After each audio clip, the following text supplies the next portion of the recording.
मते भारी गरम लगुची। अरे माँ मते जाई किछि काम मिलनी, मो पाखरी भी टंका नाही। थिले मु तो पई गोटे फैन आनी देई थांती। नदी कूल ठंडा पवन बहुथिबो। चल माँ नदी पाखक जीवा, तते सेठी भल लागिबो। एमिति कथा हेई दुई माँ छुआ नदी पाखक गले। सेमाने एक गछरे बसिथिले। हठात सेमाने बंचाओ बंचाओ चित्कार शुणिले।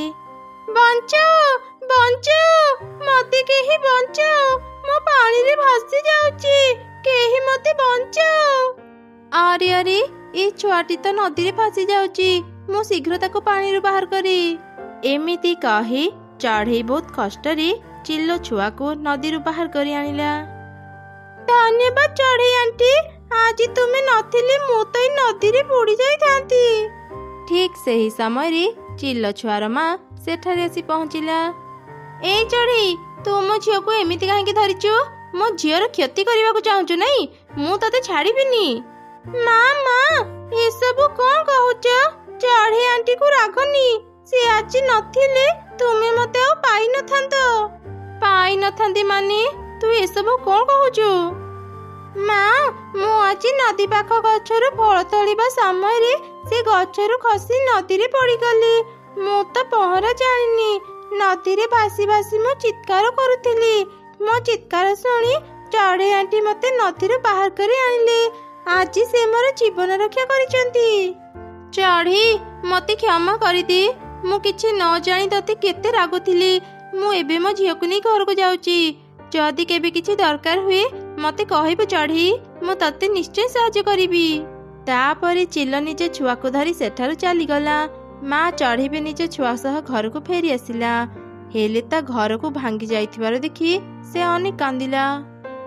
ए सब कौन हे जाइची? किए मो घर को भांगी देला? गरीब चढ़ई तो घर आम रास्ता रे आसुथिला, सेथिपाई मु तो घर भांगी देली। हेले मु अनेक दिन रु एठी रही आसुथिले, सेतेबेले तो केही किछि कहू नथिले। जंगलर राजा एबे नुआ नियम बाहर करिसंती, रास्ता रे थिबा सब घर को भांगी देबा पई कहिसंती। हेले आमे एबे कोठी रहिबो?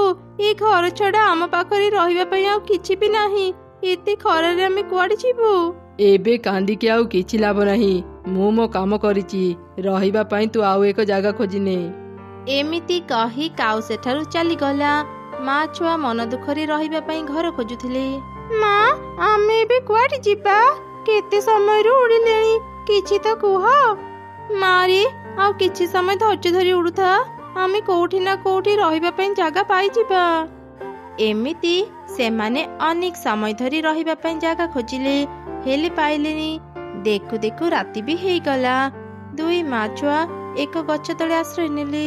सकाळ हेला परे माँ चढ़ईटी कहिला, अरे माँ सकाळ हेई गलानी, तू एठी किछि समय बसी था, मु जाउची किछि घास लता खोजी आनी एठी एक कुड़िया घर बनीबी। खरा समय रे हमको रहिबा पई छाई तो मिल जिवो। माँ चढ़ई घर बनेबा पई घास लता खोजिबा को जंगल भीतर को गला। से सकाळु किछि खाई नथिला, ता मुंड बुली देबारु से बेहोश होई गला। जेतेबेले तार होश आसिला ता सामना रे चिल्लो थिला। अरे चढ़ई तू एमिति बेहोश काहेकि हेई जाइथिलो? एबे तो ठीक अछु तो? चिल्लो भौणी मु सकाळु किछि खाई नथिली, सेति पई मो मुंड बुलेई देला। एमिति चढ़ई चिल्लो को तार घर भांगिबा कथा कहिला। चिल्लो मनरे दया आसिला। चढ़ई तू बहुत भल। आम जंगलर शेष मुंडरी एक बुढ़ा बरगछ अछि। से जादुर बरगछ भल चढ़ई माननकु सहायता करी। तू ता पाखकु जाई देखी, मोर विश्वास से तते निश्चय सहायता करिबो। एमिति कही चिल्लो सेठारु चली गला। माँ चढ़ई बरगछ को खोजी खोजी जंगल भीतर को गला। अनेक समय खोजिला परी से बरगछ को पाई गला। एई बोधे से जादुर गछ जहा कथा चिल्लो भौणी कहूथिले। हाँ चढ़ई मु सेई जादुर बरगछ। मु जाने तू एबे को समस्या रे अछु। मु तोर गोटिए इच्छा पूरा करिबी।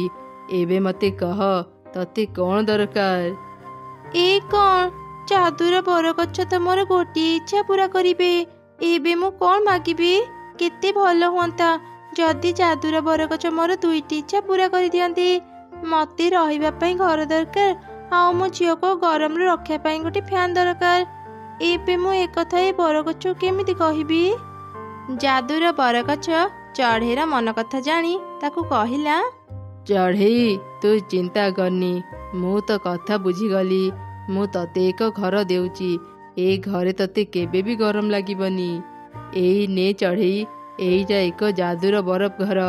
ଏଇ ଘରେ ରହିଲେ ତମମାନଙ୍କୁ ଜମା ବି ଗରମ ଲାଗିବନି।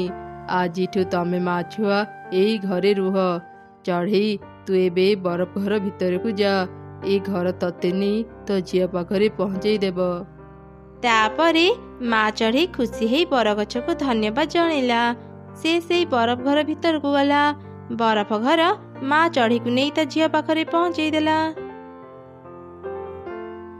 ମା, ଏଇ କଣ? ଏଇଟା ତ ଗୋଟେ ବରଫ ଘର। ଏଇ ଘର କଣ ଆମର? ହଁ ରେ ମା, ଆଜିଠୁ ଏଇ ଘର ଆମର। ଏବେ ତ ଘର ଭିତରକୁ ଆସେ। ମା, ଏଇ ଘର ଭିତରଟା କେତେ ଥଣ୍ଡା। ମତେ ଜମା ବି ଗରମ ଲାଗୁନି। ମତେ ଏଇ ଘର ବହୁତ ଭଲ ଲାଗିଲା ମା। ସେଦିନ ପରଠାରୁ ମା ଛୁଆ ଖୁସିରେ ସେଇ ବରଫ ଘରେ ରହିଲେ। ଦିନେ ତାଙ୍କ ଘର ରାସ୍ତା ଦେଇ କାଉ ଯାଉଥିଲା। ସେ ଚଢ଼େଇର ବରଫ ଘରକୁ ଦେଖିଲା। ଆରେ ଏ ଚଢ଼େଇଟା ତ ବହୁତ ଗରିବ ଥିଲା। ଏତେ ଭଲ ଗୋଟେ ବରଫ ଘର ସେ କୋଉଠୁ ପାଇଲା? ନିଶ୍ଚୟ ଏ ଚଢ଼େଇ କାହାର ଘର ଚୋରି କରି ଆଣିଥିବ। ମୁଁ ଏବେ ହିଁ ତା ଘର ଭାଙ୍ଗିଦେବି। ଏମିତିରେ ବି ମତେ ଘର ଭାଙ୍ଗିବାକୁ ଭାରି ଭଲ ଲାଗେ। କାଉ ସେ ବରଫ ଘର ଭାଙ୍ଗିବାକୁ ଚେଷ୍ଟା କଲା, ହେଲେ ବରଫ ଘର ତ ଭାଙ୍ଗିଲାନି, ଓଲଟା କାଉର ଗାଡ଼ି ଭାଙ୍ଗିଗଲା। କାଉ ସେ ଗାଡ଼ି ତଳେ ଚାପି ହେଇ ଆହତ ହେଇଗଲା। ସେ କାନ୍ଦି କାନ୍ଦି ନିଜ ଘରକୁ ଫେରିଗଲା। ଆରେ ମା, ପାଣିରେ ଆଉ କେତେ ସମୟ ରହିବୁ? ଆଉ ଘରକୁ ଯିବା। ମୁଁ ପୁଣି କାମକୁ ଯିବି ରେ ମା।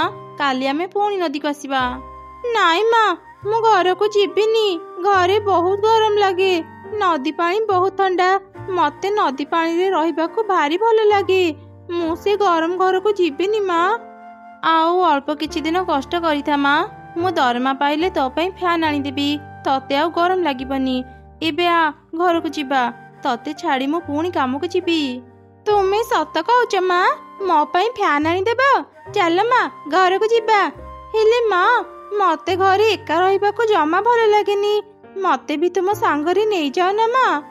ଆଚ୍ଛା ଠିକ ଅଛି, ଆସ ମୋ ସାଙ୍ଗରେ। ଏମିତି କହି ମା ଚଢ଼େଇ ତା ଝିଅକୁ ଧରି କାଉର ଘରକୁ ଗଲା। ମାରି, ଏ ଘରେ ଥିବା କୌଣସି ଜିନିଷରେ ତୁ ଲାଗିବୁନି। ତୁ ଏଠି ବସିଥା, ମୁଁ ଯାଉଛି ଘର କାମ କରିବି। ଠିକ ଅଛି ମା, ମୁଁ ଦୁଷ୍ଟ ହେବିନି, ଏଇଠି ବସିଥିବି। ଅନେକ ସମୟ ଧରି ମୁଁ ଏଠି ବସିଲିଣି। ମତେ ଭାରି ବୋର ଲାଗିଲାଣି। ଯାଏ ଘର ସାରା ଟିକେ ବୁଲି ଦେଖେ।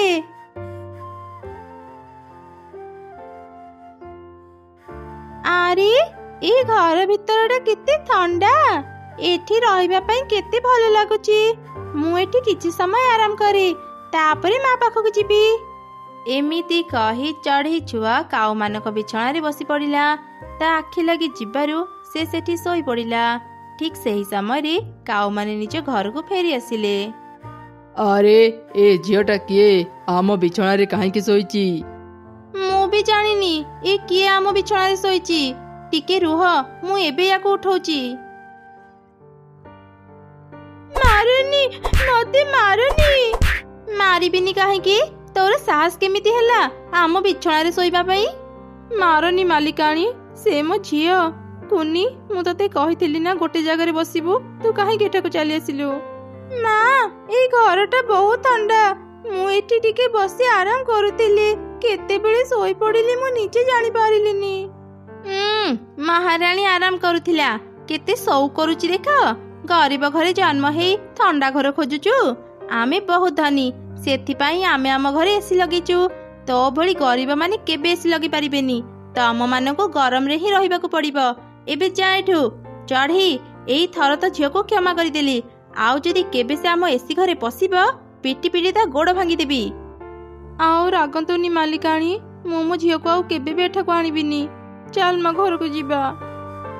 ଚଢ଼େଇ ତାର ଝିଅକୁ ନେଇ ଘରକୁ ଫେରି ଆସିଲା। ପରଦିନ ସକାଳେ, ମାରି ତୁ ଘରେ ଥା, ମୁଁ କାମକୁ ଯାଉଛି। ବ୍ୟସ୍ତ ହେବୁନି, ମୁଁ ଶୀଘ୍ର ଘରକୁ ଫେରି ଆସିବି। ଆମ ଘର ଭିତରଟା ବହୁତ ଗରମ। ଏତେ ଗରମରେ ମୁଁ ଘରେ ରହି ପାରିବିନି। ଯାଏ ନଦୀରୁ ଗାଧେଇ ଆସେ। ନଦୀର ଥଣ୍ଡା ପାଣିରେ ଗାଧେଇଲେ ମତେ ଆଉ ଗରମ ଲାଗିବନି। ଏମିତି କହି ଚଢ଼େଇ ଛୁଆ ନଦୀକୁ ଗଲା ଆଉ ଗାଧେଇଲା। ବାଃ, ମତେ ଏଠି ବହୁତ ଆରାମ ଲାଗୁଛି। ମୁଁ ଆଉ ଘରକୁ ଯିବିନି, ଏଇଠି ରହିବି। ସେପଟେ ସନ୍ଧ୍ୟାରେ ମା ଚଢ଼େଇ ଘରକୁ ଫେରି ଦେଖିଲା ତା ଝିଅ ଘରେ ନାହିଁ। ସେ ତା ଝିଅକୁ ଖୋଜି ଖୋଜି ନଦୀ ପାଖରେ ପହଞ୍ଚିଲା। ଆରେ ମା, ଏତେ ସନ୍ଧ୍ୟା ହେଇଗଲାଣି, ତୁ ଏଠି କ'ଣ କରୁଛୁ? କିଛି ସମୟ ପରେ ରାତି ହେଇଯିବ। ଚାଲ ମା, ଘରକୁ ଯିବା। ନାଇଁ ମା, ମୁଁ ଘରକୁ ଯିବିନି। ଘରେ ଅନେକ ଗରମ। ଏଠି ମତେ ଭଲ ଲାଗୁଛି।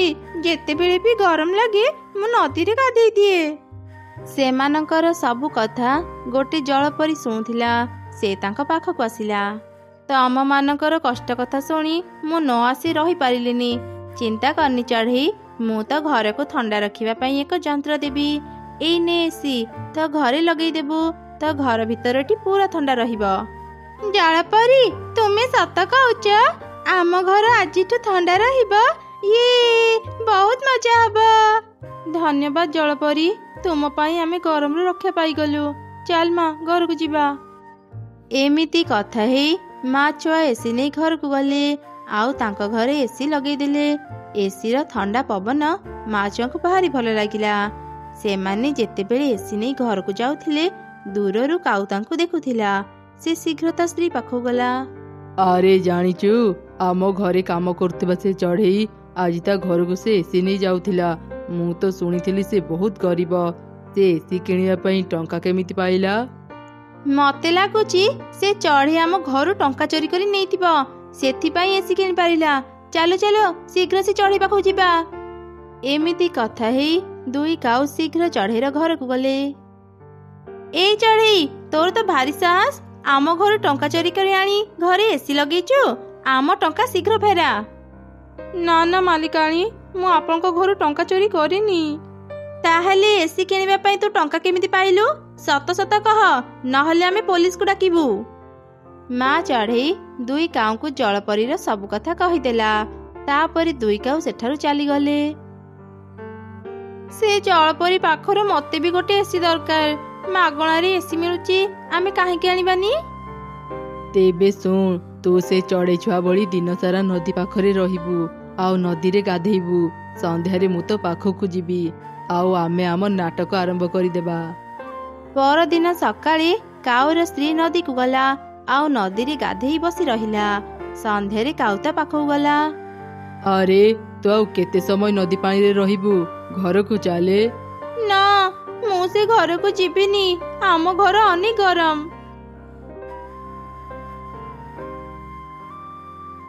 ଜଳପରି, ତୁମେ ଆସିଗଲ। ଦେଖ ନା, ଗରମ ପାଇଁ ମୋ ସ୍ତ୍ରୀ ଘରକୁ ଯାଉନି। ଏବେ ମୁଁ କ'ଣ କରିବି କୁହ? ମୁଁ ବୁଝିଗଲି, ତୁମକୁ ଏସି ଦରକାର ନା? ଏଇ ନିଅ ଏସି। ତୁମକୁ ଅନେକ ଅନେକ ଧନ୍ୟବାଦ ଜଳପରି। ଦୁଇ କାଉ ଏସି ନେଇ ଘରକୁ ଫେରିବା ପରେ ଦେଖିଲେ ତାଙ୍କ ଘରେ ଲାଗିଥିବା ଏସି ଖରାପ ହେଇଯାଇଛି। ଏ କ'ଣ, ନୂଆ ଏସି ଘରକୁ ଆସୁ ଆସୁ ଆମ ପୁରୁଣା ଏସିଟା ଖରାପ ହେଇଗଲା? ସେ ଜଳପରୀର ଏସିଟା ଦେ, ଲଗେଇବା।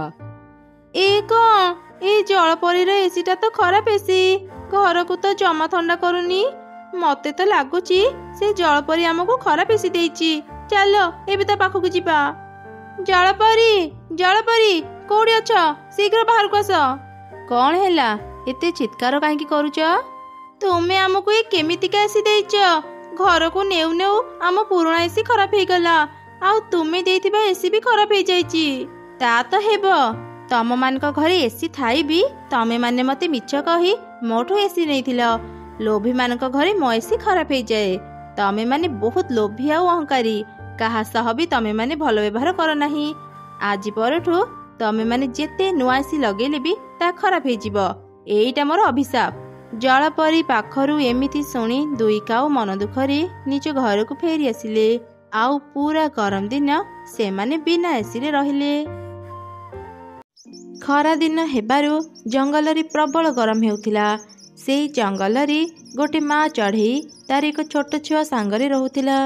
गोटे धनी चढ़ी मीनू घरे से काम करी ता घर चलाउथिला। से थिला बहुत गरीब, ता घरे गोटे भी फैन नथिला। अरे माँ कुआड़े गलु, शीघ्र आ, मो तो पई खाइबा बाड़ी देइची, तते खुएई मो पुणी काम को भी जीवी। माँ तुमे तो काम को चली जाउछ, एकुटिया घरे रहिबाकू मते भल लागुनी, मते भी तुम सांगरे नहीं जाओ ना माँ। अरे माँ तू सेठाकू गले दुष्टामी करिबो, मो ठीक रे काम करि परिबिनी, मालिकाणी भी बहुत रागिबे, तू सेठाकू जानी रे माँ। माँ मते भी तुम सांगरे नहीं जाओ ना, मो सेठी जम्मा भी दुष्टामी करिबिनी, मो चुपचाप ही गोटे कोणरे बसिथिबी। छुआर एपरी जिद देखि माँ चढ़ई ताकू आउ मना करि पारिलानी। से ताकू सांगरे नेबा पई राजी हेई गला। माँ माँ केते गरम लागुची, गोटे छाई जगह को चलो ना माँ, मो चली पारुनी। छाई को जीवा दरकार नहीं, एई तो आमे मालिकाणी का घर पाखरे पहुँची गलेनी, चल घर भीतर को जीवा। से माने मीनूर घर भीतर को गले। भितरे पशु पशु एसीर ठंडा हवा बाजी तांको देह भी पूरा ठंडा हो गला। एमिति देखी चढ़ई छुआटी कहिला, माँ बाहरी केते गरम, आ भितरे एते ठंडा कौन पाई? ताहले कौन बाहरी खरा दिन आ भितरे शीत दिन चलीची कि माँ? नाई रे माँ, गरम रु रक्षा पाइबा पई एठी एसी लगा जाइची। एसीर ठंडा हवारे पूरा घर ठंडा अछि। एसी सेईटा कौन माँ? मु तो केवल जानिची गरम रु रक्षा पाइबा पई फैन चला जाए। गरम रु रक्षा पाइबा पई जेमिति फैन व्यवहार करा जाए, ठीक सेमिति एसी भी व्यवहार करा जाए। फैन तो बेसी भले एसी देह को ठंडा कर दिए। तू बेसी आउ कथा न कही एठी चुप ही बस, मु जाउची काम करिबी। तापरे माँ चढ़ीटी घरर सब काम कला। काम सरिला परे से ता झियो को धरी घर को फेरिला। एमिति तांको दिन कटुथिला। गरम अधिक हेबारु जंगलर सबु चढ़ईक अवस्था बहुत खराब थिला। घरे गोटे भी फैन नथिबा जोगु माँ चढ़ई आउ तार छुआर अवस्था भी भल नथिला। माँ मते आज भी तुम सांगरे नहीं जाओ ना। अरे माँ तू सेठाकू जाई कौन करिबो, ता अपेक्षा तू घरे रही खेले। नाई माँ मु सेठाकू गले ठंडा हबारे बसी पारिबी, आम घरे तो गोटे भी फैन नहीं, एते गरम रे मु घरे रही पारेनी। सेठी एसी थिबा जोगु मते सेठी जमा भी गरम लागेनी। तो ठीक कहिलु रे माँ, एठी बहुत गरम, एते गरम रे रहिले तो देह खराब हेई पारे। ठीक अछि, आजिठु मु प्रतिदिन तते मो सांगरे नहीं जीवी। से दिन परठारु प्रतिदिन माँ चढ़ी ता छुआ को नहीं काम को जाउथिला। दिने मीनू माँ चढ़ी को कहिला, कि रे रीनू तू सबुदिन तो झियो को सांगरे काहे आणुचु? कथा कौन कि मालिकाणी, मो झियर देह भल नहीं तो सेतिपे मु ताकू सांगरे नहीं आसुथिली। थाउ आउ बाहाना करनी, मु सब जानिची तू गरम रु रक्षा पाइबा पई तो झियो को धरी मो घर को आसुछु। कालीठू जदि तू तो झियो को आनिबु मु तते आउ काम रे रखिबिनी। काम हरेबा भयरे पर दिनरु ही माँ चढ़ई आउ ता झियो को सांगरे नेलानी। से ताकू घर छाड़ी आसुथिला। दिने मीनूर सांग ता घर को आसीथिला। से माने एसी तळे बसी कथा हेउथिले आउ माँ चढ़ई से घर झाड़ू करुथिला। सेते बेले हठात मीनूर सांग कहिला, ए कौन मीनू तो घरर काम बाली एई एसी घरे ही काहे काम करूची? देखुनु से केते धीरे धीरे ही काम करूची। मते तो लागुची से एसीर हवा खाइबा पाई ही एठी एमिति धीरे धीरे काम करूची। अरे हाँ मु भी देखुची ये एते समय धरी एठी कौन काम करूची। ए रीनू तू एठी एते समय धरी कौन काम करूचु? एसीर हवा खाई खाई तते बोधे रूम रो जीवाको इच्छा हेउनी नाही? ना ना मालिकाणी आपण भूल बुझुचंती, मु तो एठी काम करूची। आपण जो एसी हबार कथा कहउचंती मते तो जमा भी भल लागिनी। एठू बाहरिला परी बाहरर परिवेश मते बहुत भल लागे। देख देख मीनू तते केमिति अपमान कला। सारा दिन फ्री रे एसी रो हवा खाउची आउ भारी बड़ बड़ कथा कहउची। मु तो जागारे थिले ना या दरमारू एसी रो बिल काटी दियंती। आज तुमर आखि खोली देलु रे सांग, एते दिन जाए मुई विषय भाभी नथिली। एथर जेते बेले भी याकू दरमा देबी ता दरमारू एसी रो बिल काटी देबी। दरमा देबा समय मीनू आग अपेक्षा एथर बहुत कम टंका माँ चढ़ी को देला। कथा कौन मालिकाणी, एथर आपण एते कम टंका मते देले जे? काहेकि ना मु तो दरमारू एसी रो बिल काटी देइची। फ्री रे तो दिन सारा एसी रो हवा खाउचु आउ बिल देबुनी। छी छी ମାଲିକାଣୀ, ଆପଣ ଏତେ ନିଚ ମନର। କ'ଣ ହେଲା? ତୁ ମତେ ନିଚ ମନର କହିବୁ? ତୋର ତ ଭାରି ସାହସ। କାଲିଠୁ ତୁ ଆଉ କାମକୁ ଆସିବା ଦରକାର ନାହିଁ। ଚାଲି ଯା ଏଠୁ। ନା ନା ମାଲିକାଣୀ, ଏମିତି କରନ୍ତୁନି।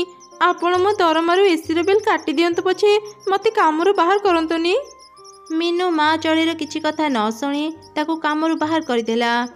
ଥରେ 2 ଦିନ ଧରି ଜଙ୍ଗଲରେ କରେଣ୍ଟ ଚାଲିଗଲା। ଗରମରେ ସମସ୍ତଙ୍କ ଅବସ୍ଥା ଖରାପ ହେଇଗଲା। ମିନୁ ବି ଗରମରେ ଛଟପଟ ହେଉଥିଲା। ସେ ଆଉ ଘରେ ରହିପାରିଲାନି, ବାହାରକୁ ଚାଲିଗଲା। କିଛି ଦୂର ଗଲା ପରେ ତାର ନଜର ମା ଚଢ଼େଇ ଆଉ ତାର ଛୁଆ ଉପରେ ପଡ଼ିଲା। ଗରମରେ ମା ଚଢ଼େଇଟି ହାତ ପଙ୍ଖାରେ ତା ଛୁଆକୁ ପବନ ଦେଉଥିଲା। ଆରେ ବାଃ, ଏ ରିନୁ ତ ହାତ ପଙ୍ଖାରେ ତା ଛୁଆକୁ ବଢ଼ିଆ ପବନ ଦେଉଛି। ମୋ ଘରେ ତ ଗୋଟେ ବି ହାତ ପଙ୍ଖା ନାହିଁ। ମିନୁ ମା ଚଢ଼େଇର ପାଖକୁ ଗଲା ଆଉ ତାକୁ କହିଲା, ଆରେ ରିନୁ, ମତେ ଟିକେ ତ ହାତ ପଙ୍ଖା ଦେବୁ। କରେଣ୍ଟ ନଥିବା ଯୋଗୁଁ ଭାରି ଗରମ ଲାଗୁଛି। ତୁ ତ ଜାଣିଛୁ ମୋ ଘରେ ଗୋଟେ ବି ହାତ ପଙ୍ଖା ନାହିଁ। ଓହୋ, ମହାରାଣୀକୁ ଆଜି ଗରମ ଲାଗୁଛି। ସେଦିନ ବିନା କାରଣରେ ମତେ କାମରୁ ବାହାର କରିଦେଇଥିଲା। ଆଜି ମୁଁ ଏ ସୁଯୋଗକୁ ହାତଛଡ଼ା କରିବିନି। ହଁ ହଁ ମାଲିକାଣୀ, ମୁଁ ଆପଣଙ୍କୁ ମୋ ହାତ ପଙ୍ଖା ଦେବି ଯେ, ହେଲେ ମୋର ଗୋଟେ ସର୍ତ୍ତ ଅଛି। ଆପଣ ଏଇଠି ବସି ହାତ ପଙ୍ଖାର ପବନ ଖାଆନ୍ତୁ, ଘରକୁ କିନ୍ତୁ ନେଇପାରିବେନି। ମିନୁ ବି ଏକଥାରେ ରାଜି ହେଇଗଲା। ସେ ସେଇଠି ବସି ହାତ ପଙ୍ଖାରେ ପବନ ଖାଇଲା। କିଛି ସମୟ ପରେ ତା ଦେହ ପୁରା ଥଣ୍ଡା ହେଇଗଲା। ସେ କହିଲା, ଆଚ୍ଛା ରିନୁ, ଏବେ ମୁଁ ଘରକୁ ଯାଉଛି। ଏଇ ନେ ତ ହାତ ପଙ୍ଖା। ହଁ ହଁ, ଏବେ ତ ଆପଣ ଘରକୁ ଯିବେ। ଯିବା ଆଗରୁ ଆପଣ ଯେଉଁ ହାତ ପଙ୍ଖାରୁ ପବନ ନେଲେ ତାର ଦାମ ବି ଦେଇଯାଆନ୍ତୁ। ହାତ ପଙ୍ଖା ପବନର ଦାମ ଦେବି ମାନେ? ଇଏ ତୁ କ'ଣ କହୁଛୁ? ଆପଣଙ୍କର କ'ଣ ମନେ ନାହିଁ ସେଦିନ କଥା? ଯେଉଁଦିନ ଆପଣ ଏସି ହାବା ଖାଉଛୁ କହି ମୋ ଦରମାରୁ ଏସିର ବିଲ୍ କାଟି ନେଇଥିଲେ, ସେଦିନ ମୋତେ ବି ଠିକ୍ ଏମିତି କଷ୍ଟ ହେଇଥିଲା। ଏସବୁ ଶୁଣି ମିନୁ ନିଜ ଭୁଲ ବୁଝିପାରିଲା। ସେଦିନର ଘଟଣା ପାଇଁ ସେ ଚଢ଼େଇକୁ କ୍ଷମା ବି ମାଗିଲା। ମିନୁର ଏପରି ପରିବର୍ତ୍ତନ ଦେଖି ମା ଚଢ଼େଇ ବି ତାକୁ କ୍ଷମା କରିଦେଲା। ରିନୁ, ସେଦିନର ବ୍ୟବହାର ପାଇଁ ତୁ ମୋତେ କ୍ଷମା କରିଦେ। ତୁ କାଲିଠୁ ମୋ ଘରକୁ କାମରେ ଆସିବୁ। ମୁଁ ତତେ ଠିକ୍ ଦରମା ଦେବି। ଆଉ ହଁ, ଏବେ ମୁଁ ବୁଝିଗଲି ଗରମରେ ତୁମ ଅବସ୍ଥା କେତେ ଖରାପ ଥିବ। ମୁଁ ତ ଝିଅ ପାଇଁ ଗୋଟେ ଏସି ବି କିଣିଦେବି। ଗରମ ପାଇଁ ତାର ଆଉ ଦେହ ଖରାପ ହେବନି। ନା ନା ମାଲିକାଣୀ, ଆମ ପାଇଁ ଆପଣଙ୍କୁ ଏସି କିଣିବାକୁ ହେବନି। ଆପଣ ଏଇ ଗରମର କଷ୍ଟକୁ ବୁଝିପାରିଲେ ସେତିକି ଯଥେଷ୍ଟ। ତୁ ମନା କରନି, ମୁଁ ତ ଝିଅ ପାଇଁ ଏସି କିଣିଦେବି। ବିଲ୍ ପାଇଁ ବି ତୁ ଚିନ୍ତା କରିବୁନି, ସବୁ ଖର୍ଚ୍ଚ ମୁଁ ହିଁ ବୁଝିବି। ଏମିତି ଶୁଣି ମା ଚଢ଼େଇଟି ମିନୁକୁ ଆଉ ମନା କରିପାରିଲାନି। ମିନୁ ତାଙ୍କ ପାଇଁ ଗୋଟେ ଏସି କିଣିଦେଲା। ମା ଚଢ଼େଇ ଆଉ ତାର ଛୁଆ ଗରମରୁ ରକ୍ଷା ପାଇଲେ ଆଉ ଶାନ୍ତିରେ ରହିଲେ।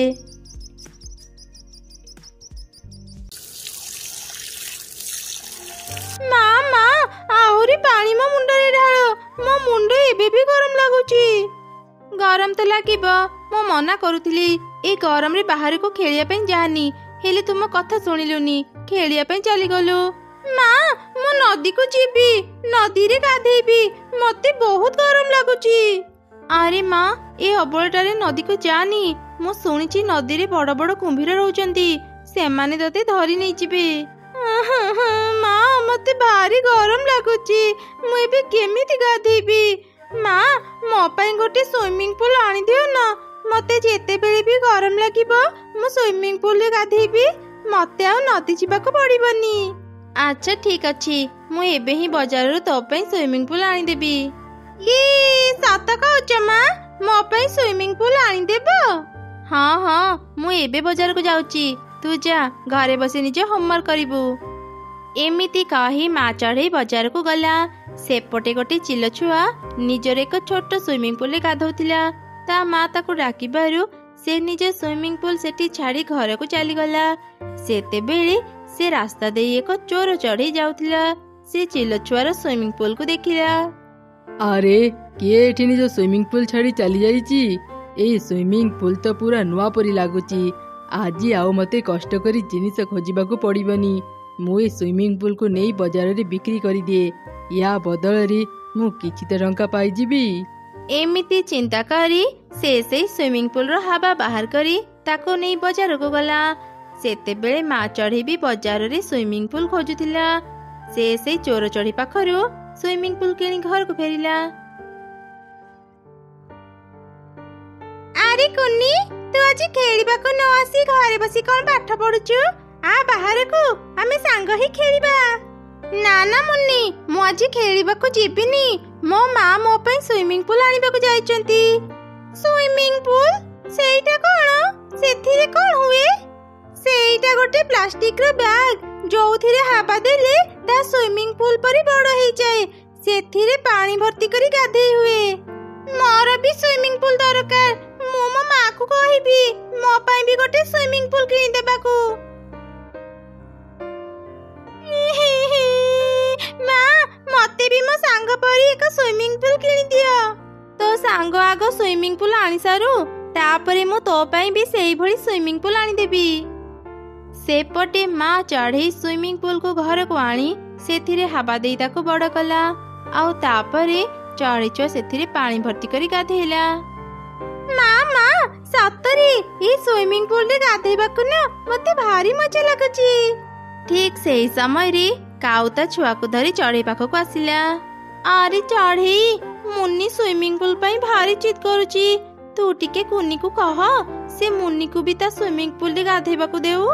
ମା କୁନି, ତୁ ମୁନ୍ନିକୁ ବି ତ ସୁଇମିଂ ପୁଲରେ ଗାଧେଇବାକୁ ଦେ। ମୁନ୍ନି, ଆ ଭିତରକୁ ଗାଧେଇବା। ତାପରେ କୁନି ଆଉ ମୁନ୍ନି ସୁଇମିଂ ପୁଲରେ ଗାଧେଇଲେ। ଏମିତି ସେ ଦୁଇ ସାଙ୍ଗ ଖୁବ୍ ମଜା କଲେ। କିଛି ସମୟ ପରେ କାଉ ଛୁଆ ନିଜ ମା ସାଙ୍ଗରେ ଘରକୁ ଚାଲିଗଲା। ମା ମା, ଏଇଠି ମୋ ସୁଇମିଂ ପୁଲ ଥିଲା, ହେଲେ ଏବେ ନାହିଁ। ମୁଁ ତତେ କହିଥିଲି ନା, ଯେତେବେଳେ ବି ଯୁଆଡେ ଯିବୁ ସୁଇମିଂ ପୁଲକୁ ରଖିଦେଇ ଯିବୁ। ନିଶ୍ଚୟ ପବନରେ ତ ସୁଇମିଂ ପୁଲ ଉଡି ଯାଇଥିବ। ମୁଁ ଯଦି ସୁଇମିଂ ପୁଲର ଯତ୍ନ ନେଇଥାନ୍ତି, ଆଜି ମୁଁ ପୁଣି ଥରେ ସୁଇମିଂ ପୁଲରେ ଗାଧେଇ ପାରିଥାନ୍ତି। ଆରେ ମା, ଚୁପ୍ ହେଇଯା। ଆଉ କେତେ ସମୟ କାନ୍ଦିବୁ କହିଲୁ? ମୋ ପାଖରେ ଯେତେବେଳେ ଟଙ୍କା ହେବ, ମୁଁ ତୋ ପାଇଁ ସୁଇମିଂ ପୁଲ କିଣିଦେବି। ନାଇଁ, ମତେ ଏବେ ହିଁ ସୁଇମିଂ ପୁଲ ଆଣିଦିଅ। ମୋର ସୁଇମିଂ ପୁଲ ଦରକାର ମାନେ ଦରକାର। ଯେମିତି ବି ହେଉ ମତେ ସୁଇମିଂ ପୁଲ ଆଣିଦିଅ। ଆଚ୍ଛା ହଉ, ତୁ ଆଗ କାନ୍ଦ ବନ୍ଦ କର। ମୁଁ ଏବେ ଯାଉଛି, ତୋ ପାଇଁ ସୁଇମିଂ ପୁଲ ଆଣିଦେବି। ମୋ ପାଖରେ ତ ସୁଇମିଂ ପୁଲ କିଣିବାକୁ ଟଙ୍କା ନାହିଁ। ଏବେ କଣ କରିବି? ଆରେ ଚଢ଼େଇ ତ ତା ସୁଇମିଂ ପୁଲକୁ ଘର ବାହାରେ ହିଁ ରଖିଛି। ମୁଁ ତାର ସୁଇମିଂ ପୁଲକୁ ହିଁ ନେଇ ଆସେ। ମତେ ଆଉ ଟଙ୍କା ଖର୍ଚ୍ଚ କରିବାକୁ ପଡିବନି। ଏମିତି କହି କାଉ ଚଢ଼େଇ ଉପରେ ନଜର ରଖିଲା। ଯେମିତି ଚଢ଼େଇ ତା ଛୁଆ ସହ ଘର ଭିତରକୁ ଗଲା, କାଉ ତାର ସୁଇମିଂ ପୁଲକୁ ଚୋରି କରି ନିଜ ଘରକୁ ନେଇ ଆସିଲା। ଏଇ ଦେଖ ମୁନ୍ନି, ମୁଁ ତୋ ପାଇଁ ସୁଇମିଂ ପୁଲ ଆଣିଦେଇଛି। ସତରେ ମା? ମୁଁ ଏବେ ମନ ଭରି ସୁଇମିଂ ପୁଲରେ ଗାଧେଇ ପାରିବି। ପରଦିନ ସକାଳେ କାଉ ଛୁଆ ଚୋରି କରିଥିବା ସେ ସୁଇମିଂ ପୁଲରେ ଗାଧଉଥିଲା। ସେପଟେ ମା ମା, ଏଠି ମୋ ସୁଇମିଂ ପୁଲ ନାହିଁ। କିଏ ମୋ ସୁଇମିଂ ପୁଲ ନେଇଗଲା? ମୁଁ ତତେ କହିଥିଲି ନା ଘର ଭିତରେ ସୁଇମିଂ ପୁଲକୁ ରଖିବା ପାଇଁ, ହେଲେ ତୁମ କଥା ଶୁଣିଲୁନି। ଏବେ ଆଉ କାନ୍ଦନି, ଯାହା ହେବାର ତ ହେଇଗଲା। ଦିନେ ଚଢ଼େଇ କାଉର ଘର ରାସ୍ତା ଦେଇ ଯାଉଥିଲା। ସେତେବେଳେ ସେ ଦେଖିଲା କାଉ ଛୁଆ ତା ଝିଅର ସୁଇମିଂ ପୁଲରେ ଗାଧଉଛି। ଆରେ, ଏ ସୁଇମିଂ ପୁଲ ତ ମୋ ଝିଅର, ଏଠାକୁ କେମିତି ଆସିଲା? ନା ନା ଚଢ଼େଇ, ଏ ସୁଇମିଂ ପୁଲ ମୁଁ ମୋ ଝିଅକୁ କିଣି ଦେଇଛି। ମୁଁ ଆଜି ହିଁ ନୂଆ ସୁଇମିଂ ପୁଲକୁ କିଣି ଆଣିଛି। ହେଲେ ୟାର ରଙ୍ଗ ପୁରାପୁରି ଏକା କେମିତି? ଏକା ରଙ୍ଗର କଣ ଜିନିଷ ଆସିନି? ରଙ୍ଗ ସମାନ ହେଲା ବୋଲି କଣ ଏଇଟା ତୋ ସୁଇମିଂ ପୁଲ ହେଇଗଲା? କାଉ, ତୁ ଗୋଟେ ଚୋରଣୀ। ତୁ ମୋ ଝିଅର ସୁଇମିଂ ପୁଲକୁ ଚୋରି କରିଛୁ। ଏଇ ଚଢ଼େଇ, ତୋର ସାହସ କେମିତି ହେଲା ମତେ ଚୋରଣୀ କହିବାକୁ? ଭଲରେ ଏଠୁ ପଳା, ନହେଲେ ଏବେ ଯଦି ମୋ ସ୍ୱାମୀ ଏଠାକୁ ଆସିଯିବେ ନା, ତତେ ପିଟି ପିଟି ଏଠୁ ବାହାର କରିଦେବେ। ଏମିତି ଶୁଣି ଚଢ଼େଇ ସେଠାରୁ ଚାଲିଗଲା। ସେତେବେଳେ ସେ ରାସ୍ତାରେ ଚିଲ ବି ଯାଉଥିଲା। ସେ କାଉ ଛୁଆର ସୁଇମିଂ ପୁଲକୁ ଦେଖିଲା। ଆରେ ଆରେ, ଏ ସୁଇମିଂ ପୁଲ ତ ମୋ ପୁଅର, ଏଠାକୁ କେମିତି ଆସିଲା? ଏ କାଉ, ତୁ ଏ ସୁଇମିଂ ପୁଲ କୋଉଠୁ ଆଣିଲୁ ସତ ସତ କହ। ଚିଲ ଦିଦି, ମୋ ସ୍ୱାମୀ କାଲି ବଜାରରୁ ଏ ସୁଇମିଂ ପୁଲ କିଣି ଆଣିଛନ୍ତି। ହେଲେ ସୁଇମିଂ ପୁଲ ତ ମୋର। ତମେ ମାନେ ମୋ ସୁଇମିଂ ପୁଲ ଚୋରି କରି ଆଣିଛ? ଏ କାଉ ଛୁଆ, ଶୀଘ୍ର ପାଣିରୁ ବାହାର। ତାପରେ ଚିଲ ସେ ସୁଇମିଂ ପୁଲକୁ ଓଲଟେଇଲା। ପଛପଟେ ତା ପୁଅର ଫଟୋ ଥିଲା। ଏଇ ଦେଖ କାଉ, ଏଇ ସୁଇମିଂ ପୁଲର ପଛପଟେ ମୋ ପୁଅର ଫଟୋ ଅଛି। ଆରେ ମରିଗଲି ରେ, ମୁଁ ଏବେ କଣ କରିବି? ମୁଁ କାହିଁକି ଯେ ଚଢ଼େଇଠୁ ଏ ସୁଇମିଂ ପୁଲ ଚୋରି କରି ଆଣିଲି? ତାପରେ ଚିଲ କାଉକୁ ବହୁତ ମାରିଲା ଆଉ ନିଜ ସୁଇମିଂ ପୁଲ ନେଇ ସେଠାରୁ ଚାଲିଗଲା। ମା କାଉ ଆଉ ତାର ଛୁଆ କାନ୍ଦି କାନ୍ଦି ତାକୁ ଦେଖୁଥିଲେ। ଗୋଟେ ଜଙ୍ଗଲରେ ଏକ ମା ଚଢ଼େଇ ତାର 2 ଛୁଆଙ୍କ ସହ ରହୁଥିଲା। ସେ ଜଙ୍ଗଲରେ ବୁଲି ବୁଲି ଗଛମାନଙ୍କରୁ ଫଳ ତୋଳି ବଜାରରେ ନେଇ ବିକ୍ରି କରୁଥିଲା। ଯାହା ବି ପାଉଥିଲା ସେଥିରେ ତାର ଘର ଚଳଉଥିଲା। ମା ଚଢ଼େଇର ଘର ପାଖରେ ଗୋଟେ ଦୁଷ୍ଟ କାଉ ରହୁଥିଲା। ମିଟୁ ଥିଲା କାଉର ସାଙ୍ଗ। ସେ 2 ଜଣ ମିଶି ଜଙ୍ଗଲର ଅନ୍ୟ ଚଢ଼େଇମାନଙ୍କୁ ବହୁତ ହଇରାଣ କରୁଥିଲେ। ସେଇ ଜଙ୍ଗଲର ରାଜା ଥିଲା ଗୋଟେ ଚିଲ। ଦିନେ ଚିଲର ଛୁଆ ବାହାରେ ଛିଡ଼ା ହେଇ ଆଇସ୍କ୍ରିମ୍ ଖାଉଥିଲା। ସେତେବେଳେ ସେ ରାସ୍ତା ଦେଇ ଚଢ଼େଇର 2 ଛୁଆ ଯାଉଥିଲେ। ଚିଲର ଛୁଆକୁ ଆଇସ୍କ୍ରିମ୍ ଖାଉଥିବାର ଦେଖି ସେମାନେ ତା ପାଖକୁ ଗଲେ। ଚିଲ ରାଜକୁମାର, ତୁମେ ଏଇଟା କ'ଣ ଖାଉଛ? ତତେ କ'ଣ ଦେଖାଯାଉନି? ମୁଁ ଆଇସ୍କ୍ରିମ୍ ଖାଉଛି। ଆଇସ୍କ୍ରିମ୍ କ'ଣ ମିଠା ଲାଗେ? ହଁ, ଆଇସ୍କ୍ରିମ୍ ବହୁତ ମିଠା ଲାଗେ। ମୋ ବାପା ମୋ ପାଇଁ ବହୁତ ଆଇସ୍କ୍ରିମ୍ ଆଣିଛନ୍ତି। ମୁଁ ଘରକୁ ଗଲେ ଆହୁରି ଆଇସ୍କ୍ରିମ୍ ଖାଇବି। ଚିଲ ଛୁଆର କଥା ଶୁଣି ଚଢ଼େଇର 2 ଛୁଆଙ୍କୁ ବି ଆଇସ୍କ୍ରିମ୍ ଖାଇବାକୁ ଇଚ୍ଛା ହେଲା। ଗୋଟେ ଛୁଆ ତାକୁ କହିଲା, ଚିଲ ରାଜକୁମାର, ତୁମ ଘରେ ତ ଆହୁରି ଆଇସ୍କ୍ରିମ୍ ଅଛି। ଆମକୁ ତୁମର ଏ ଆଇସ୍କ୍ରିମ୍ଟା ଦିଅ, ଆମେ 2 ଜଣ ମିଶି ଖାଇବୁ। ହଁ ଚିଲ ରାଜକୁମାର, ଆମକୁ ତୁମର ଏ ଆଇସ୍କ୍ରିମ୍ଟା ଦିଅ ନା। ଆଇସ୍କ୍ରିମ୍ ଖାଇବା ପାଇଁ ଭାରି ଇଚ୍ଛା ହେଉଛି। ନା ନା, ମୋ ଆଇସ୍କ୍ରିମ୍ ତମମାନଙ୍କୁ ଦେବିନି। ଯାଅ ନିଜେ କିଣିକି ଖାଇବ। ଆମ ପାଖରେ ଟଙ୍କା ନାହିଁ, ସେଥିପାଇଁ ତ ତମକୁ ମାଗୁଛୁ। ଚୁପ୍ କର ତମେ 2 ଜଣ। ମୁଁ କାହାକୁ ବି ମୋ ଆଇସ୍କ୍ରିମ୍ ଦେବିନି।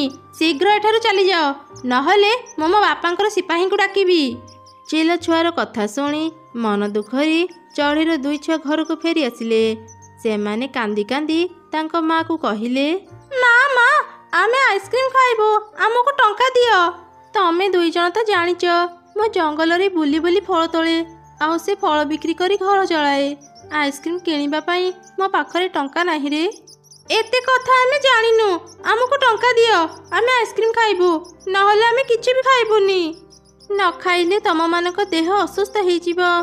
ଆଚ୍ଛା ଠିକ୍ ଅଛି, କାଲି ସକାଳେ ମୁଁ ଫଳ ବିକ୍ରି କଲା ପରେ ଯାହା ବି ଟଙ୍କା ପାଇବି ତମ 2 ଜଣଙ୍କ ପାଇଁ ଆଇସ୍କ୍ରିମ୍ ଆଣିଦେବି, ହେଲା? ଆଚ୍ଛା ଠିକ୍ ଅଛି ମା। ସକାଳ ହେଲା ପରେ ଚଢ଼େଇ ତା ଝୁଡ଼ି ଧରି ଫଳ ତୋଳିବା ପାଇଁ ଚାଲିଗଲା। କିଛି ଦୂର ଗଲା ପରେ ସେ ଦେଖିଲା ରାସ୍ତାରେ ଗୋଟେ 500 ଟଙ୍କିଆ ନୋଟ୍ ପଡ଼ିଛି। ଆରେ ଏ ଟଙ୍କାଟା କାହାର? ଏଠି ଏମିତି ପଡ଼ିଛି। ଚଢ଼େଇ ଚାରିଆଡ଼େ ଦେଖିଲା। ହଠାତ୍ ତାର ନଜର ଗଛ ମୂଳରେ ଛିଡ଼ା ହେଇଥିବା ଏକ କୋଇଲି ଉପରେ ପଡ଼ିଲା। ଚଢ଼େଇ ସେ ଟଙ୍କା ଧରି କୋଇଲି ପାଖକୁ ଗଲା। କୋଇଲି ଭଉଣୀ, ମୁଁ ରାସ୍ତାରେ ଯିବା ସମୟରେ ଏ 500 ଟଙ୍କିଆ ନୋଟ୍କୁ ପଡ଼ିଥିବାର ଦେଖିଲି। ହୁଏତ କାହା ପାଖରୁ ଖସି ପଡ଼ିଥିବ। ତମକୁ ଏ ଗଛ ମୂଳରେ ଛିଡ଼ା ହେଇଥିବାର ଦେଖି ମୁଁ ଚାଲି ଆସିଲି। କ'ଣ ଏ ଟଙ୍କା ତମର? ହଁ, ଏ ଟଙ୍କା ମୋର। ଚଢ଼େଇ, ତୁ ବହୁତ ଭଲ। ତୋ ମନରେ ଟିକେ ବି ଲୋଭ ନାହିଁ। ପ୍ରକୃତରେ ମୁଁ କୋଇଲି ନୁହଁ, ମୁଁ ଜଣେ ପରୀ। ଏମିତି କହି ପରୀ ନିଜ ରୂପକୁ ଚାଲି ଆସିଲା। ପ୍ରତିବର୍ଷ କିଛି ଦିନ ପାଇଁ ମୁଁ ଏ ଜଙ୍ଗଲକୁ ଆସେ। ମୁଁ ଭଲ ଚଢ଼େଇମାନଙ୍କୁ ସାହାଯ୍ୟ କରିବା ପାଇଁ ଚାହେଁ।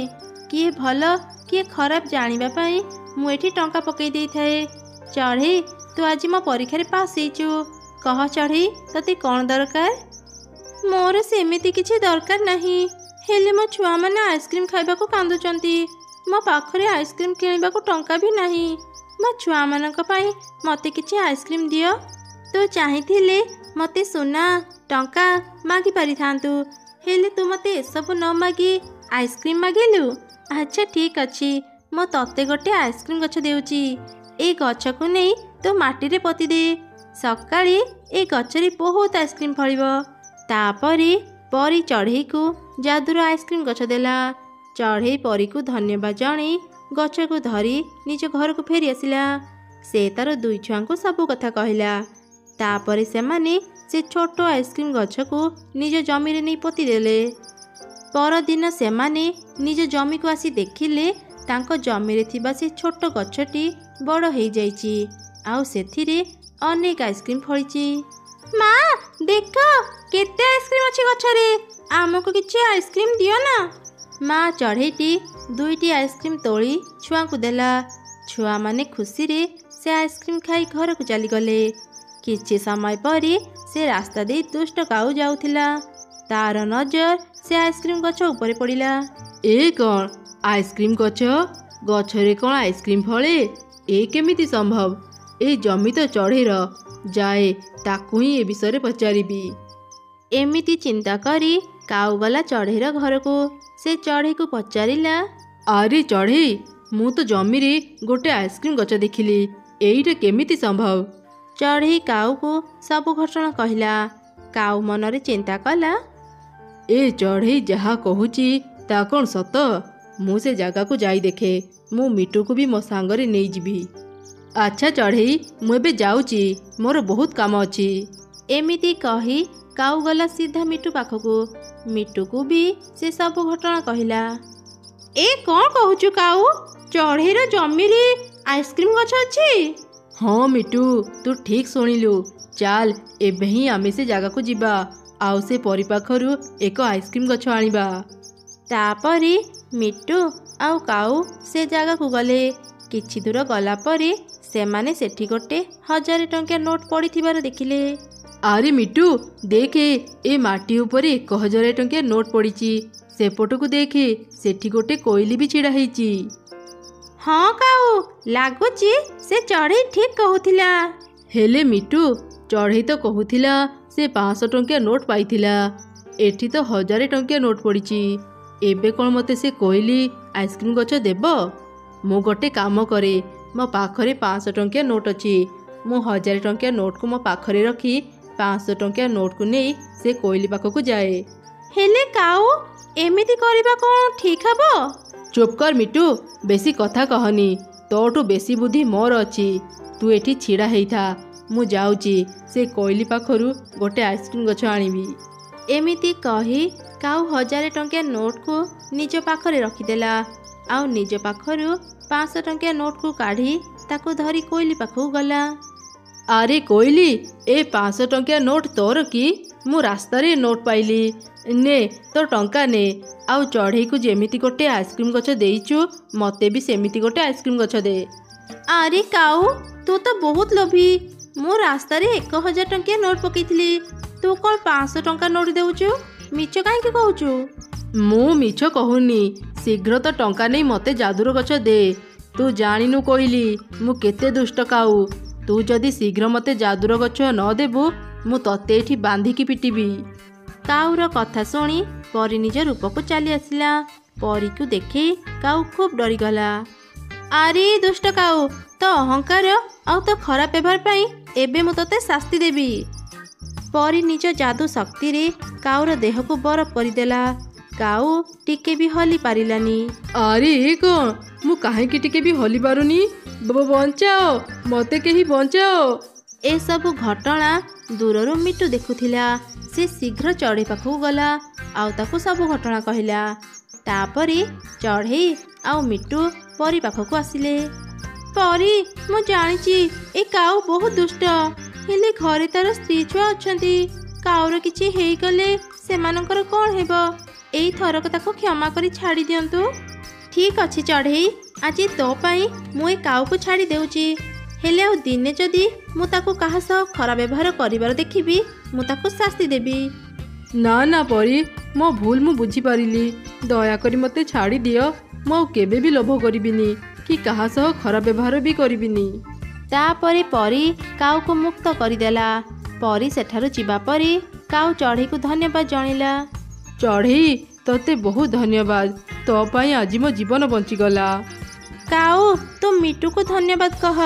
ସେ ଯଦି ମୋ ପାଖକୁ ଆସିନଥାନ୍ତା, ମୁଁ ତୋ ବିଷୟରେ ଜାଣିପାରିନଥାନ୍ତି। ମିଟୁ ଭାଇରେ, ତୁ ମୋର କେତେ ଭଲ ସାଙ୍ଗ। ମୋ ବ୍ୟବହାର ପାଇଁ ମୋତେ କ୍ଷମା କରିଦେ। ମୁଁ ମୋ ଲୋଭର ଶାସ୍ତି ପାଇଗଲି। ଆଜିଠୁ ମୁଁ ଆଉ କାହା ସହ ବି ଖରାପ ବ୍ୟବହାର କରିବିନି। ଚାଲ ଏବେ ଘରକୁ ଯିବା।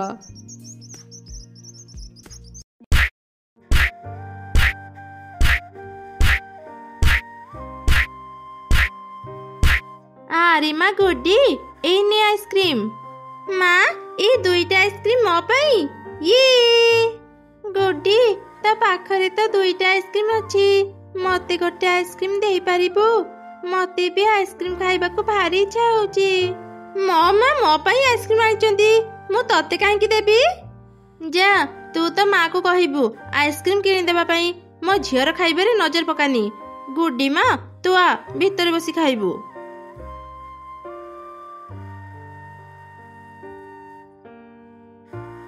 କଣ ହେଲା ରେ ମାରିନି, ତୁ ଏମିତି ମୁହଁ ଶୁଖେଇଛୁ? କିଏ ତତେ କିଛି କହିଲା କି? ମା, ଗୁଡିର ମା ତାକୁ ଆଜି 2ଟି ଆଇସ୍କ୍ରିମ ଦେଲେ।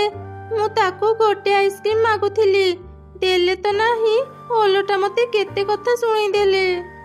ତୁ ଆଉ ମନ ଦୁଃଖ କରନି ମା, ଯା ହାତ ମୁହଁ ଧୋଇ ହେଇ କିଛି ଖାଇବା ଖାଇନେ। ମା, ମୋ ପାଇଁ ବି ଗୋଟେ ଆଇସ୍କ୍ରିମ କିଣିଦିଅ ନା। ଏବେ ତ ମୋ ପାଖରେ ଟଙ୍କା ନାହିଁ ରେ ମା, ତୁ ଆଉ 2 ଦିନ ଅପେକ୍ଷା କର। ମୁଁ କାଲି ମାଲିକାଣୀଙ୍କ ପାଖରୁ ଦରମା ଟଙ୍କା ଆଣିବି, ସେତେବେଳେ ତୋ ପାଇଁ ଆଇସ୍କ୍ରିମ ବି ଆଣିଦେବି। ପରଦିନ ସକାଳେ ମା ଚଢ଼େଇ ତା ଦରମା ଆଣିବା ପାଇଁ ଗଲା। ଏ କଣ ମାଲିକାଣୀ, ଇଏ ତ ବହୁତ କମ ଟଙ୍କା। ମୁଁ ଗୋଟେ ମାସ ତୁମ ଜମିରେ କାମ କରିଛି, ତା ବଦଳରେ ତୁମେ ମତେ ଏତେ କମ ଟଙ୍କା ଦେଉଛ? କଣ କାମ କରିଛୁ? କେବଳ ଗଛ ଗୁଡାକରେ ଟିକେ ପାଣି ଦେଇଛୁ, ସେତିକି କାମରେ ମୁଁ କଣ ତୋ ନାଁରେ ମୋ ସମ୍ପତ୍ତି ଲେଖିଦେବି? ଯେତିକି ଦେଇଛି ତୋ ପାଇଁ ଯଥେଷ୍ଟ। କାଲିଠୁ ତୁ ଆଉ କାମକୁ ଆସିବୁନି। ଏବେ ତ ଯା, ମତେ ଆଉ ବିରକ୍ତ କରନି। ମାଲିକାଣୀ ମତେ କେତେ କମ ଟଙ୍କା ଦେଲେ, ମୋ କାମ ବି ଚାଲିଗଲା। ଝିଅଟା କେତେ ଆଶା କରିଥିଲା ଆଇସ୍କ୍ରିମ ଖାଇବା ପାଇଁ। ମୁଁ ଏବେ ଟଙ୍କାରେ ଘର ପାଇଁ ସଉଦା କିଣିବି ନା ତା ପାଇଁ ଆଇସ୍କ୍ରିମ କିଣିବି? ତାପରେ ମା ଚଢ଼େଇଟି ତା ଝିଅ ପାଇଁ ଗୋଟିଏ ଆଇସ୍କ୍ରିମ କିଣି ଘରକୁ ଗଲା। ମା, ଏ ଆଇସ୍କ୍ରିମ ମୋ ପାଇଁ ଆଣିଛ? ହଁ, ଏ ଆଇସ୍କ୍ରିମ ମୁଁ ତୋ ପାଇଁ ଆଣିଛି। ମା, ମୁଁ ଆଜି ବହୁତ ଖୁସି। ମୁଁ ଯାଉଛି ବାହାରେ ବୁଲି ବୁଲି ଆଇସ୍କ୍ରିମ ଖାଇବି। ତାପରେ ରିନି ତା ଆଇସ୍କ୍ରିମ ଧରି ବାହାରକୁ ଗଲା। ସେ ଏକ ଜାଗାରେ ବସିଲା। ସେ ଆଇସ୍କ୍ରିମ ଖାଇବା ପୂର୍ବରୁ ଏକ ବୁଢୀ ଚଢ଼େଇ ତା ପାଖକୁ ଗଲା ଆଉ କହିଲା, ଆରେ ଝିଅ, ମୁଁ 2 ଦିନ ହେଲାଣି କିଛି ଖାଇନି, ଭାରି ଭୋକ ଲାଗୁଛି, କିଛି ଖାଇବାକୁ ଦେଇପାରିବୁ? ଏଇ ଆଇସ୍କ୍ରିମ ଛଡା ଏବେ ମୋ ପାଖରେ ଆଉ କିଛି ବି ନାହିଁ। ମୋ ମା ଅନେକ କଷ୍ଟ କରି ଏଇ ଆଇସ୍କ୍ରିମ ମୋ ପାଇଁ କିଣିଥିଲେ, କିନ୍ତୁ ବୁଢୀ ମା, ତୁମେ ବି ତ 2 ଦିନ ହେଲାଣି କିଛି ବି ଖାଇନ। ନିଅ, ଏ ଆଇସ୍କ୍ରିମ କୁ ଖାଇନିଅ। ହେଲେ ଝିଅ, ତୁ ତ ପସନ୍ଦର ଆଇସ୍କ୍ରିମ ମତେ ଦେଇ ଦଉଛୁ, ତୋ ମା ଏ କଥା ଜାଣିଲେ ତତେ ରାଗିବେ। ନା ନା, ମୋ ମା ମତେ ଜମା ବି ରାଗିବେନି, ସେ ତ ଆହୁରି ଖୁସି ହେବେ। ମୁଁ ଆଉ ଦିନେ ଆଇସ୍କ୍ରିମ ଖାଇନେବି। ଆଚ୍ଛା ଠିକ ଅଛି। ତାପରେ ସେ ବୁଢୀ ଚଢ଼େଇ ଆଇସ୍କ୍ରିମ ଖାଇଲା। ହଠାତ୍ ସେ ଏକ ସୁନ୍ଦରୀ ପରି ହେଇଗଲା। ତୁମେ କିଏ? ତୁମେ କଣ ପରୀ? ହଁ, ମୁଁ ଜଣେ ପରୀ। ତ ଭଲ ଗୁଣ ଦେଖି ମୁଁ ତତେ କିଛି ଉପହାର ଦେବି। କଣ ଉପହାର? ମୋ ସାଙ୍ଗରେ ମୋ ଘରକୁ ଚାଲ, ତୁ ସେଠି ସବୁ ଜାଣିପାରିବୁ। ପରୀ ରିନିକୁ ନେଇ ବାଦଲ ଉପରକୁ ଗଲା।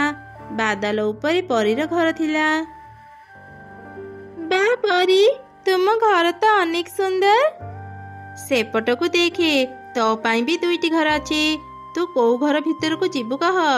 ଆରେ ବାଃ, ଏଠି ତ ସୁନା ଘର ଆଉ ଆଇସ୍କ୍ରିମ ଘର ଅଛି। ମୁଁ କୋଉ ଘର ଭିତରକୁ ଯିବି? ଆଚ୍ଛା, ସେ ଆଇସ୍କ୍ରିମ ଘର ଭିତରେ କଣ ଅଛି? ତୁ ସେ ଘର ଭିତରକୁ ଯା, ସବୁ ଜାଣିପାରିବୁ। ଆରେ ବାଃ, ଏଠି ଏତେ ଆଇସ୍କ୍ରିମ ଅଛି। ଏବେଠୁ ଏ ସବୁ ଆଇସ୍କ୍ରିମ ତୋର, ତୁ ମନ ଭରି ଆଇସ୍କ୍ରିମ ଖା। କଣ ହେଲା ଝିଅ, ତୁ ମନ ଦୁଃଖ କାହିଁକି କରିଛୁ? ମୋର ମା କଥା ବହୁତ ମନେ ପଡୁଛି, ମୁଁ ଏବେ ଘରକୁ ଯିବି। ଆଚ୍ଛା ଠିକ ଅଛି, ଏଇ ଛୋଟ ଆଇସ୍କ୍ରିମ ଘରକୁ ନେ। ତୁ ଯେବେ ବି ଏ ଘର କବାଟରେ ହାତ ଦେବୁ, ଏ ଘର ଭିତରୁ ଅନେକ ଅନେକ ଆଇସ୍କ୍ରିମ ବାହାରିବ। ତୁ ତ ମା ସାଙ୍ଗରେ ମନ ଭରି ଆଇସ୍କ୍ରିମ ଖାଇପାରିବୁ। ଏବେ ଚାଲ, ମୁଁ ତତେ ତ ଘରେ ପହଞ୍ଚେଇ ଦେବି। ପରୀ ରିନିକୁ ନେଇ ତା ଘରେ ପହଞ୍ଚେଇ ଦେଲା। ରିନି ତା ମାକୁ ସବୁ ଘଟଣା କହି ସେ ଆଇସ୍କ୍ରିମ ଘର ଦେଖେଇଲା। ରିନି ଯେମିତି ଆଇସ୍କ୍ରିମ ଘରର କବାଟରେ ହାତ ଦେଲା, କବାଟ ଖୋଲି ଯାଇ ସେଥିରୁ ଅନେକ ଆଇସ୍କ୍ରିମ ବାହାରିଲା। ଆରେ ବାଃ, ଇଏ କି ଚମତ୍କାର! ଏତେ ଗୁଡ଼ିଏ ଆଇସ୍କ୍ରିମ ଆମେ ଖାଇକି ସାରି ପାରିବାନି। ମୁଁ କାଲି କିଛି ଆଇସ୍କ୍ରିମ ବିକିବା ପାଇଁ ନେଇଯିବି। ଆରେ ମା, ତୁ ଯା, ତୋ ସାଙ୍ଗ ଗୁଡିକୁ ବି କିଛି ଆଇସ୍କ୍ରିମ ଦେଇଦେବୁ। ନା, ମୁଁ ଗୁଡିକୁ ଆଇସ୍କ୍ରିମ ଦେବିନି। ସେ ମତେ ଆଇସ୍କ୍ରିମ ଦେଇନଥିଲା, ମୁଁ କାହିଁ ତାକୁ ଆଇସ୍କ୍ରିମ ଦେବି? ଆରେ ମା, ଭଲ ପିଲାମାନେ କାହା ଉପରେ ରାଗ ରଖନ୍ତିନି। ଯା, ଗୁଡିକୁ ଆଇସ୍କ୍ରିମ ଦେଇ ଆସିବୁ। गुड्डी एई ने किछि आइसक्रीम माँ पठेइछि। आरे रिनी तो माँ एते आइसक्रीम कोठु आनिला? रिनी सेमानंकु परी देइथिबा आइसक्रीम घर कथा कहिदेला। तापरे से निज घर को फेरी गला। केते बोका झियटा सोनार घर छाड़ी देई से आइसक्रीम घर को आनिला। माँ गुड्डी तू भी काली आइसक्रीम नहीं से जगह को जा। परी जेते बेले तते दुई घर बाछिबा को कहिबो तू सुना घर को जीबू बुझिलु? हाँ माँ मु बुझी गली मु काली सेमिति करिबी। आरे झिया मते तू आइसक्रीम देई देलु तू आइसक्रीम खाइबुनी? ना मते एबे आइसक्रीम खाइबा को इच्छा होउनी। मो माँ मो पई अनेक आइसक्रीम आनि दियंती तुमे आइसक्रीम खाओ। अच्छा ठीक अछि।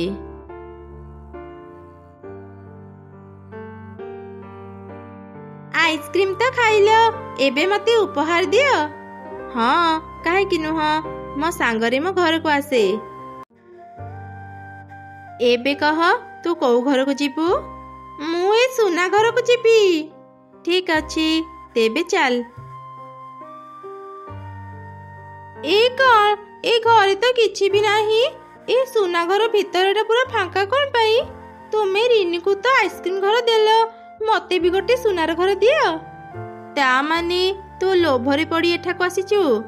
मु तुमको आइसक्रीम खुएची मते सुनार घर दियो। सुनार घर मु तते देई परिबिनी। तू जदी चाहिबू मु तते आइसक्रीम घर देई परिबी। मु जेते बेले भी मो माँ को आइसक्रीम मागे से मते किनी दियंती। मोर आइसक्रीम घर दरकार नहीं मते सुनार घर दियो। तू बहुत लोभी झियो तते किछि भी मिलिबनी। एई ने तो आइसक्रीम तू खाली हाथ रे घर को जा। तापरे परी ता जादू शक्ति रे गुड्डी को ता घरे पहुंचई देला। गुड्डी तार माँ को सब घटना कहिला। कि बोकी छोटा रे तू सोना घर नहले नाई आइसक्रीम घर तो मिलुथिला तू ता न आनी खाली हाथ रे चली आसिलु। हे भगवान। सेपटे रिनी आउ तार माँ आइसक्रीम घर अनेक आइसक्रीम पाउथिले। से सबु बिक्री करी धीरे धीरे तांकर खूब उन्नति होउथिला। दूर एक जंगल रे गोटे परिश्रमी चढ़ई रहुथिला। तार एक डाळिंब गछ थिला। से तार डाळिंब गछर खूब जत्न नेउथिला। प्रतिदिन से ता गछरु डाळिंब तोली जंगलरु जंगल बुली बुली बिक्री करुथिला। डाळिंब निया डाळिंब मिठा मिठा डाळिंब। आरे चढ़ई तू आसीगलु मु तते ही अपेक्षा करिथिली। तो डाळिंब दिने न खाइले मो पेट पुरेनी। दे दे मते आग 2 केजी डाळिंब दे। एमिति चढ़ई ता डाळिंब बिक्री करी सारी घर को फेरिला। ओ बाबा कि गरम लागुची। एते गरम रे मोरी छोट घरे रही हेउनी। मु शीघ्र किछि करे नहले गरम पाई मो देह खराब हेइ जिवो। काली सकाळ हेउ मु किछि कंचा घास आ लता नहीं आसे। कंचा घास मु घर भितरे बिछेई देबी। घर भितरटी निश्चय ठंडा लागिबो।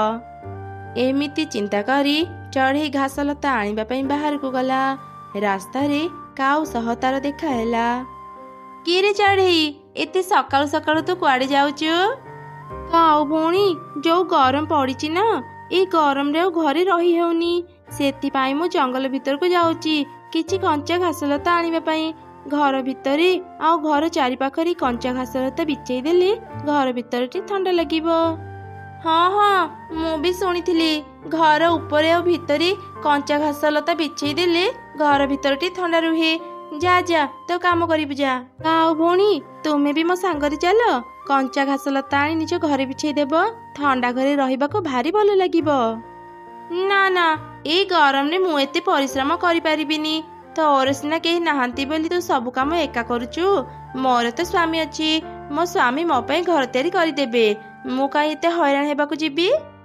अच्छा ठीक अछि तुमे जाई तुम स्वामी को एकथा कुह मु एबे जाउची काउ भौणी।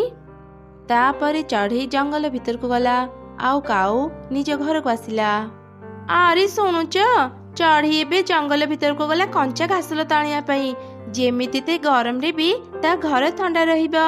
तुमे भी जाओ आम घर पई किछि कंचा घास लता खोजी आनिबो। आमे भी आम घर को ठंडा करिबा। जेमिति गरम पड़ीची मु ए गरम रे बाहर को जाई काम करि पारिबिनी। चढ़ई तो आमर पड़ोसी से कोन ता घरे आमको किछि समय पई रहिबा को देबनी। आमको जेते बेले भी गरम लागिबो आमे चढ़े घर को चली जिबा आउ किछि समय पई ता ठंडा घरे आराम करी आसीबा। हाँ हाँ तुमने ठीक कहिच।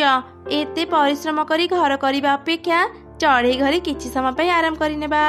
सेपटे चढ़ई घास लता दे निज घर को सुंदर करी तैयारी करि नेला। सेते बेले काउर स्त्री ता घर को आसिला। आरे चढ़ई तो घर तैयारी काम सरी गला। हाँ हाँ काऊ भौणी मो घर तैयारी सरी गला। भीतर को आसी देखि जाओ मो घर केमिति ठंडा अछि। आरे बाह चढ़ई सतरी तो घर भीतरटा बहुत ठंडा अछि। हाँ काऊ भौणी मो अनेक परिश्रम करी घर तैयारी करिछि।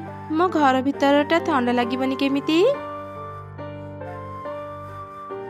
आरे सुनुच मु ना एबे से चढ़ईर घर को जाइथिली। ता घर भीतरटा ना भारी ठंडा। मोर तो ता घर बाहरिबाकू इच्छा होउनथिला। अच्छा ताहले चाल एबे से चढ़े घर को जिबा आउ किछि समय आराम करी आसीबा। चढ़ई अनेक कष्ट करी ता घर बनिछि। से कौन एमिति तुमको ता घरे रहिबाकू देबा। ताहले एबे कोन करिबा। सुन मो पाखरे एक उपाय अछि जा द्वारा चढ़ई खूब सहजरे आमको ता घरे रहिबाकू देबा। एमिति दुई काऊ एक योजना बनेले। परदिन काउर स्त्री चढ़ईर घर को गला। अरे चढ़ई सर्वनाश हो गला। गरम पाई मो स्वामी बेहोश हो जाइछंती। चढ़ई तो घर तो बहुत ठंडा। किछि समय पे मो स्वामी को तो घरे रहिबाकू देई था। मते टिके सहाय्य कर चढ़ई। अच्छा अच्छा आउ कांदनी काऊ भौणी चलो शीघ्र काऊ भाई को नहीं आसीबा। तापरे चढ़ई आउ काउर स्त्री मिसी काऊ को नहीं आसिले। काऊ भाईकर होश आसवा जाए तुमे एठी आराम कर। तुमे तो देखुच काऊ भौणी मो घर बहुत छोट। एठी 3 जण रही परिबानी। काऊ भाईकर होश आसिला परी तुमे निज घर को चली जीव। हाँ हाँ चढ़ई मो स्वामीकर होश आसिला परी आमे तो घर चली जीवु। एमिति से राति बीती गला। सकाळ होला परे चढ़ई दुई काऊ को उठेला। काऊ भाई एबे तुम देह केमिति। मु एबे काम को जाइथांती। तुमे माने भी निज घर को जाओ। अरे चढ़ई एबे मते भलो लागुची जे हेले मु पूरा पूरी भलो हेनी। मते आउ टिके सोइबाकू दे मु भलो ही जीबी। तू काम को जा आमे सोईकी उठिले तो घरु चली जीबू। अच्छा ठीक अछि मु एबे बाहर को जाउची। एमिति कहे चढ़े निज डाळिंब झोड़ी नहीं बाजार को गला। अनेक समय बीती गला तथापि काऊ मानकर निद भांगिलानी। हठात काऊर निद भांगी गला। से देखिला संध्या हो गलानी। अरे एजाई तो निद भांगिनी संध्या हो गलानी। चढ़े आसीबा पूर्वरु चालता घरु चली जिबा। कौन कहिला संध्या हो गलानी। चढ़े घरे मु समय टिके भी जानी पारुनी।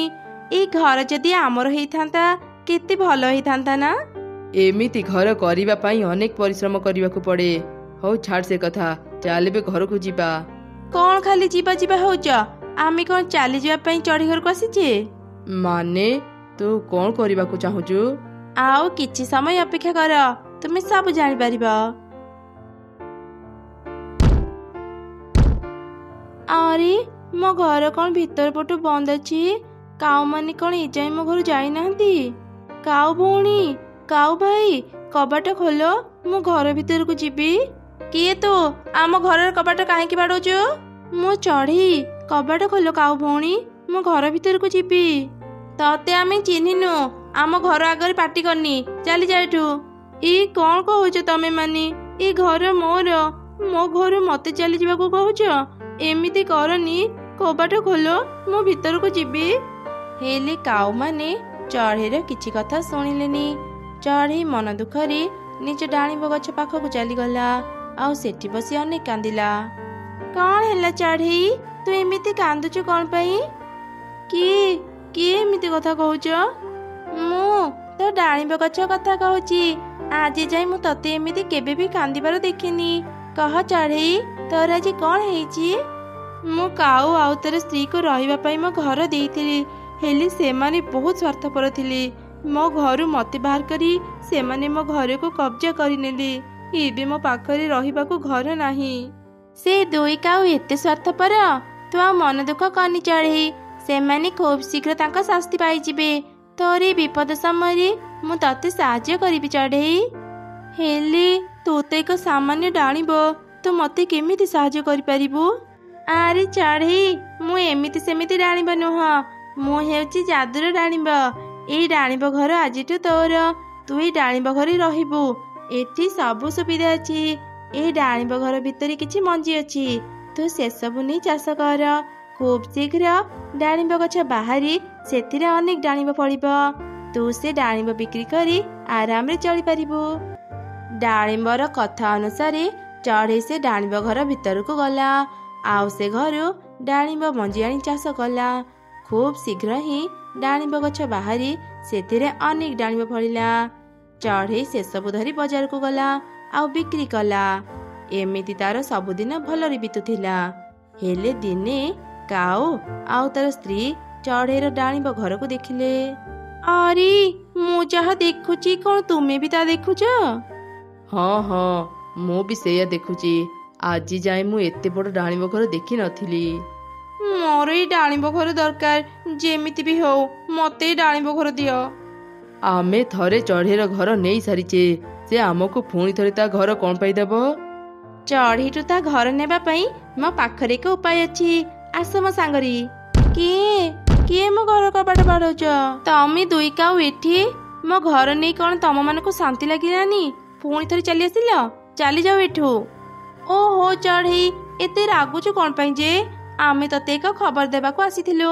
ପାରାର ଦେହ ବହୁତ ଖରାପ, ସେ ବଞ୍ଚିବ କି ନାହିଁ ଜଣା ନାହିଁ। ସେ ତତେ ଦେଖିବାକୁ ଚାହୁଁଛି ବୋଲି ଆମକୁ କହିଲା, ସେଥିପାଇଁ ଆମେ ତତେ ଆସି ଖବର ଦଉଛୁ। ଏ କ'ଣ କହୁଛ ତମେ ମାନେ? ପାରାର ଦେହ ଖରାପ? ମୁଁ ଏବେ ତା ପାଖକୁ ଯିବି। ବୋକା ଚଢ଼େଇ ଆମ କଥାରେ ଫସିଗଲା। ଚାଲ ଚାଲ, ଏବେ ଡାଳିମ୍ବ ଘର ଭିତରକୁ ଯିବା। ପାରା, ତୁ ଠିକ ଅଛୁ ତ? ମୁଁ ଶୁଣିଲି ତ ଦେହ ଖରାପ। ହଁ ଚଢ଼େଇ, ମୁଁ ଏକଦମ ଠିକ ଅଛି। ତତେ ମିଛ କଥା ଗୁଡ଼ା କିଏ କହିଲା? କାଉ ମାନେ ମତେ ପୁଣି ଥରେ ମିଛ କଥା କହିଲେ। ନିଶ୍ଚୟ ସେମାନେ ମୋର କ୍ଷତି କରିବାକୁ ଚାହୁଁଛନ୍ତି।